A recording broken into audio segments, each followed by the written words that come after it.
ભાવનાત્મક વિકાસ, આ 6 વિકાસો જે વિકાસના ક્ષેત્રો, એમાં શારીરિક વિકાસમાં બાળકોને આપણે કઈ રીતે શું કરીએ તો બાળકનો શારીરિક વિકાસ થાય એ માટેના પગલાં માટે આપણે માટીકામ, બાળકોને માટી આપીને વિવિધ રમકડાઓ પણ બનાવી શકીએ.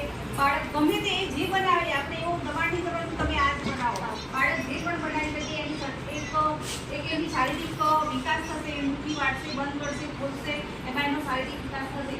પછી ખાડકામ, ચિત્રકામ, કૂદકા મારવા, દોરડા કૂદવા જેવી બધી કસરતો, મણકા પરોવા, બટન ખોલવા કરવા, આમાં આવી પ્રવૃત્તિઓ આપણે કરાવીશું તો બાળકનું શારીરિક વિકાસ થશે. આપણે એને કહીશું કે નાનો મણકો પહેલાં લો, મોટો મણકો પછી લો, એટલે એ હાથનું હલનચલન થશે, એટલે એની કસરત થશે. અને કસરત કરવા, કૂદકા મારવા, બાળકને કૂદકા મારવાનું તો બહુ જ ગમે, એટલે આપણે બાળકને થાય કે એને ક્યાંક તકલીફ છે. ચલો હવે બોલો. બૌદ્ધિક વિકાસ, આ પકડો, ચાર પકડવા, એક સારું આવી જવા.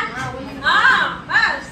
બૌદ્ધિક વિકાસ, તો બૌદ્ધિક વિકાસમાં અંકોની ગણતરી કારો ઓળખવા, એટલે અંકોની ગણતરી કરાવી, પછી રંગોની ઓળખ, બાળકને રંગોની ઓળખ કરાવીએ તો પણ તેમનો બૌદ્ધિક વિકાસ થાય છે. એમાં તો ગમે તે કલર આપણે બતાવી શકીએ, બારીનો કયો કલર છે, પછી બારણાનો કયો કલર છે, એના દ્વારા પણ તેમનો બૌદ્ધિક વિકાસ આપણે કરાવી શકીએ. આકારોની ઓળખ, સામાન્ય જ્ઞાનની ઓળખ, પછી સ્વાદ